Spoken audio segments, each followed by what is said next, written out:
Hi, welcome or welcome back. My name is Lexi and welcome to this cute and cozy vlog. My last two videos have been a little bit more goal-oriented between organizing my yarn stash and creating stock for the store that I am a commissioned artist for. So I'd like this video to be just a little bit more cozy and relaxed. My plan is to keep prepping for my market that's in December, and maybe spend some time figuring out how I can make my product offering a bit more cohesive. To start though, I have a very tiny yarn haul that I want to share with you guys. So when I was going through organizing my yarn, specifically my blanket yarn, there's just a few gaps that I have as far as colors. The one being basically just a darker brown. I had a dark brown yarn, and in my second video where I make the lion plushie that I ended up having to call a fail, that is the only dark brown yarn that I've ever had. That was the thicker weight chenille or whatever.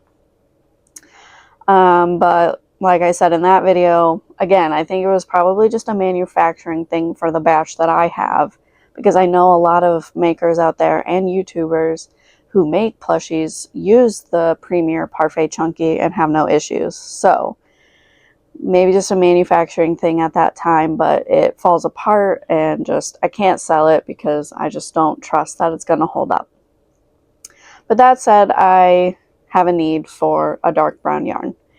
And just as things are for my business right now, I can't really afford to do like a big online order, get the free shipping, that kind of thing. So I was looking for where can I go and just get one skein of a like blanket or chenille yarn that's a darker brown. And unfortunately, the only place that I have found it is Hobby Lobby. I don't know how everyone feels about Hobby Lobby, but I get the general idea that, I mean, we all know who they are. We all know what they stand for. And it's not what I stand for. But unfortunately, they have nice yarn. Unfortunately, I like their yarn. I really like the I Love This Yarn brand. It's so soft. They have so many colors. It's so nice to work with. But they are who they are. And so I always feel conflicted when I get their yarn. I'd really like to move to just doing online ordering. I know Yarn Inspirations has a lot. Premier has a lot of yarn, and I do really like theirs. I've used, is it Paint Box yarns? Those were pretty good. I've never tried Hobie, but I think that might be a good option as well. But I did go there, and I got as little as possible, I guess. So I got this, which is the Yarn Bee, and it's Cozy Occasion in the color Coffee. Hopefully this is focusing. But it is a nice darker brown, and it is a 6 weight, super bulky. It does seem like it's probably thinner than Burnout Blanket, but I think it'll do. It's a little more, it's honestly more like a bigger 5 than it is a 6. But that's okay.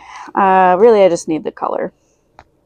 And then I also got this, which is Yarn Bee Velvety Smooth in black. I think you can probably hear my son in the background too. No surprise there. He's in his swing, kicking away. This is my tiny yarn haul. I am, first of all, trying to not really buy yarn because we saw my organization video. I do have plenty of yarn, but I just had these little gaps and just a couple of things that I've really been wanting to make that have been inspiring me, but I just didn't have the right yarn. So I went and I bought some, and hopefully in this video you'll see me making some of those. So I am going to use it. It's not just going to sit there. There was a reason, so I can justify that, I guess.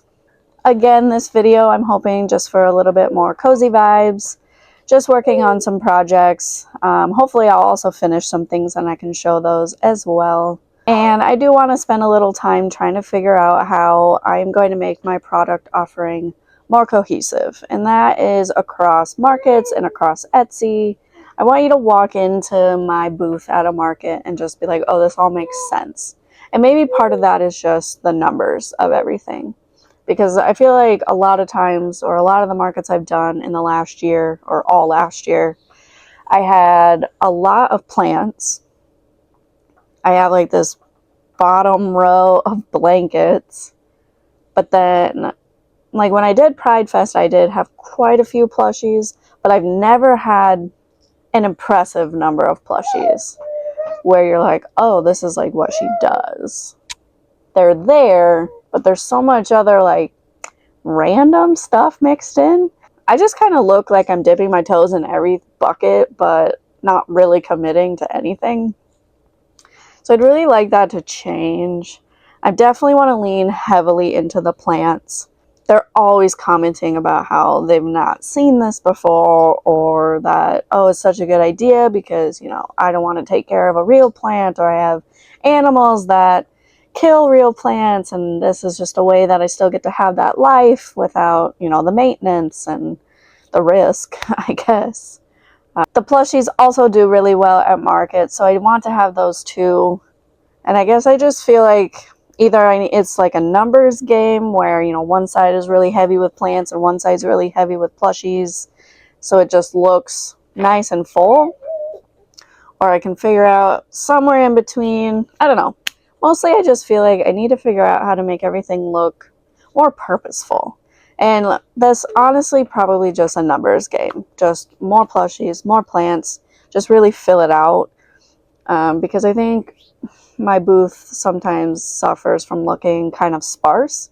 Even though it is always quite a bit of items, like the amount, if I sold everything, is like a decent number. It's usually a couple $1,000s worth of stock, but it just looks not as full as maybe I'd like it to. Maybe figuring out how to make that more cohesive is more just figuring out how much of everything I really need. And then, so of the plushies, I need, you know, this many. And here's all the different ones that I want to make, and I want to have more than one of all of them. Yeah, I don't know. That's just what I'm thinking right now. I just want to spend some time sitting with that, thinking it through.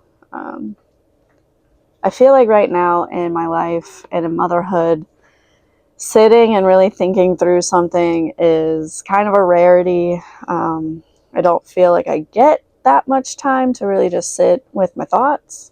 This past weekend, it was a long weekend for my husband, so I don't know, there was a little less pressure on bedtimes and whatever. But one night he was tired, so he was going to go lay in bed. Our daughter was already asleep, and our baby was with him, chilling in our bedroom. And I just sat upstairs, and I watched some YouTube. I watched some Smosh, play some board games, because that's my favorite thing to do right now is watch them. And I crocheted, and I just had alone time. And it was the first time, it feels like years, honestly, that I've just, and into the night, because I was always such a night owl, like in high school and college. Oh, buddy. He has the cutest, like, he always sneezes and then almost sneezes, but he doesn't. But anyway, it's been a long time since I have just, like, at night, by myself, gotten to really just, like, watch some TV and work on crochet or whatever. It was really nice. It really felt like a piece of the old me. And if you've ever been postpartum, and if you're ever going to become a mother and experience postpartum, there can be a lot of struggles with like identity and feeling like you've kind of lost your former self. You get such a new, fantastic version of yourself, this person who takes care of a tiny human. But yeah, it can just be a struggle sometimes to feel like who you were. And I just got a little glimpse of that, and it was really wonderful. So I guess that's also kind of just inspiring me to have a cozy week and just really focus on having some fun creating and crocheting and taking a little bit of the goals off, just because sometimes I just perform better or make more things when I'm not like, I have to make this many by this date. So join me as I just have a cozy week, and we are going to crochet, and we're going to take care of some crying babies. And I'm so glad that you guys are choosing to come along with me.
Hi, it's me. I just wanted to pop on here. I am going to work on some of the plushies that I've been working on, and then I wanted to show you what I've made.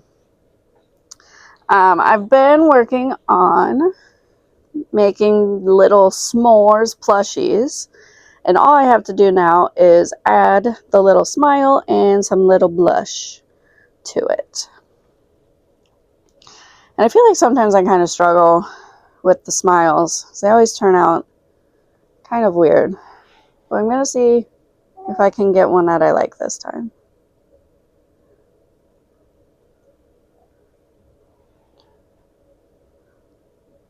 You'll have already seen some footage of me just working on crocheting these up.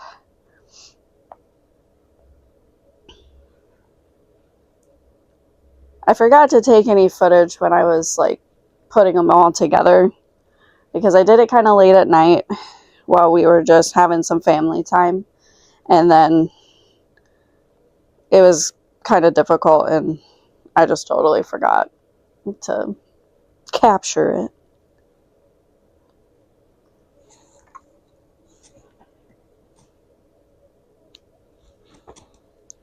Yeah, I have to show you this because this actually turned out on the first try. My son is trying to put his toy in the frame. He can see the camera and he's just staring at it.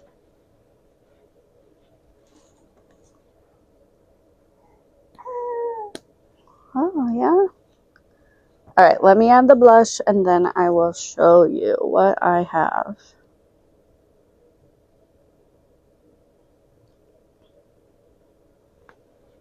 I don't always add blush to things, but I think I'm going to start trying to do it more because it just makes them look so cute.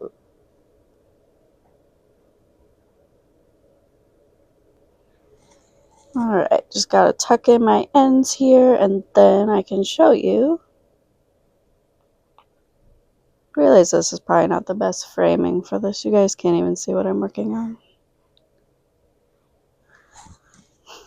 I'm still figuring out all of my angles, to be honest. Alright. Trim off my ends. Pull off the little fuzzies that happened. And here he is, little s'more. I am just so obsessed with these. They're so cute. So I have two of them. This is kind of cute without the face on the other one. No, I'm going to put the face on both. I like it. I think it's cute. So these are what I've been working on. Two s'mores. And I'll add the face to this one. And then I've also made two little black bears. And I think these turned out so cute too. And these were actually kind of the first no-sew pattern that I've really done. Although I modified it a little because I added the muzzle. The pattern didn't have any sort of like separate muzzle, but I wanted it in the different colors. So I did that, and then I did have to sew that on. But the little arms, little legs, and the ears were all no-sew. And I'm definitely interested in more no-sew patterns and just kind of how that works, how you create different shapes and everything. Because typically I'm always like sewing parts on, and it's not my favorite thing. And I would love just more like this. I felt like it worked up so fast. And then when I was done, I was done. It wasn't like, oh gosh, you still have to attach 2 arms, 2 legs, 2 ears, all that good stuff. So yeah, that's those cute little black bears and little s'mores. So I think the next thing I would like to work on is a new type of plant. I have a couple patterns saved. I think, is it called snake plant? It's kind of longer leaves and 2 colors. The middle is like lighter, I think, and the outside's darker. I've never made one before, but I've saved some pins on Pinterest for inspiration. So I think that's what I'd like to work on next. And that will probably be it for this video. But yeah, I'm gonna find an actual pattern to follow for that, and you'll see me working on that. And I'll show you the finished product when I'm done. See you soon.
Hi, back with an update for you. I have been working on the plant that I said I was going to, and turns out it's called a spider plant, not a snake plant. Though there is a snake plant, but it's not the one that I meant this time. So I've been working on the leaves for a spider plant, and I've made 10 of them. They're just kind of this longer leaf style, and they'll end up being like all fanned out. I'm dropping them. All fanned out in a pot, but I haven't put it all together yet because I think that I'm gonna need some wire to put in each of the leaves, and I'm gonna have to dig through, see if I have wire that's strong enough but bendy enough, and figure out actually how to put it in. I'm not sure yet. But I do think I have a plastic white pot that I'm going to use, and I will crochet up a dirt ball for it and put it all together. I haven't weaved in any ends because I'm not sure if I'm going to need them to secure them into the dirt ball. Probably will. So yeah, been working on those. I really like them. I think it's going to turn out really cute. So everything that I have made this cozy week has been the 2 black bears, the 2 s'mores plushies, and then the leaves of 1 spider plant. It's not been that much for a week of making, but it definitely was a cozier week, a little bit more relaxed, which was pretty nice. And all of these were new projects, so those take a little longer when you haven't made them before. It was all new patterns, so I was getting the hang of those. But overall, I'm really happy with everything that I have made. And that's going to be it for this video. If you liked it, go ahead and give it a like and leave a comment down below which was your favorite thing that I made this week. And if you want to stay up to date with what I'm doing, go ahead, hit that subscribe button so that you get notified every time I put out a new video, which are going to be every Friday at noon. And I really appreciate everybody who has watched my videos so far, especially if you've come back to keep watching them. It just means so much to me. I'm having so much fun on this new journey. And right now I'm actually really close to hitting 100 subscribers, which is just so crazy and so awesome. I didn't think it would go this fast, but you know, it is, and it's been so much fun and just so rewarding for me. I am having a blast. I'm so re-energized in my business, and I just can't thank you guys enough so far for all of the support. It just means so much to me. Again, thank you, and I will see you in the next one. Bye.